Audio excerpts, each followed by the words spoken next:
సాధారణంగా మన దగ్గర హిందువులకి ఒక అలవాటుంది. స్వామీజీకి దండం పెడతారు. అక్కడ పూజ చేస్తారు. సాష్టాంగ ప్రణామం చేస్తారు. స్వామీజీలకి, పీఠాధిపతులకి వీళ్ళకి. కానీ వాళ్ళు చెప్పారు అని చెప్పి ఆచరణలో ఏం పెట్టరు అన్ని.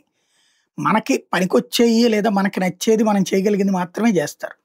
మత సంప్రదాయాల విషయంలో అయినా, భార్య పిల్లల విషయంలోనైనా, కుటుంబం విషయంలోనైనా, మన పీఠాధిపతులు చెప్పేది ఎంతమంది ఫాలో అవుతున్నారు? ఏదన్నా ఈ పూజ చేయండి మీకు పుణ్యం ఉంటదంటే చేస్తున్నారు తప్పించి, వాళ్ళు చెప్తారని చెప్పేసేసి హిందువులంతా ఐక్యంగా ఉండటం చేస్తారా? ఎన్నో సార్లు చెప్పారు హిందువులందరూ ఐక్యంగా ఉండమని పీఠాధిపతులు. హిందువులు విడిపోమన్నారా? కులాల వారీగా విడిపోమని లేదు, వర్గాల వారీగా విడిపోమని లేదు, వర్ణాల వారీగా విడిపోమని లేదు. అందరూ ఐక్యంగా ఉండండి, దేశానికి ఉపయోగపడుతుంది అనేక సార్లు చెప్పుకొచ్చారు. కానీ ఎప్పుడున్నారు? అయోధ్య లాంటి ఇష్యూస్ దగ్గర అయితే పూర్తి డివిజన్ నడిచింది కదా! ఇది మన దగ్గర ఉన్నటువంటిది. అంటే మనం మన సాధువులనైనా సాధు సంతులు అంటుంటాం. వాళ్ళని ఎంతవరకంటే మనం గౌరవిస్తున్నాం అంతవరకే తప్పించి, వాళ్ళ మాటని శిరసా నమామి అని మనం వాళ్ళని శిరోధార్యంగా పనిచేయం.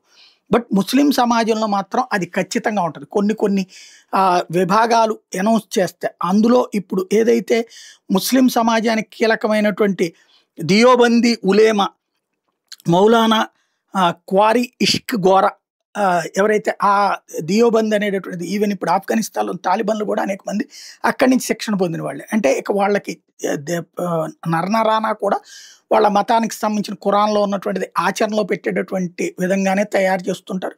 వాళ్ళే హిందువులు ఏది ముస్లిం విధానాన్ని, అల్లాని నమ్మని వాళ్ళు కాఫిర్లు, వాళ్ళని వాళ్ళ మీద మనం ఎలా ప్రవర్తించిన తప్పు లేదని వినిపించేటటువంటి వాళ్ళల్లో ఇతను కూడా ఒకడు. ఇప్పుడు తనేమంటాడంటే వందే మాతరం అనేటటువంటిది ముస్లింలకు విరుద్ధం. ఇస్లాం అంగీకరించదు. ముస్లిమ్స్ వందే మాతరాన్ని పాడరు అన్నటువంటిది ప్రకటించారు. తద్వారా దేశవ్యాప్తంగా ఉన్నటువంటి ముస్లింలకి పిలుపునిచ్చినట్టయింది.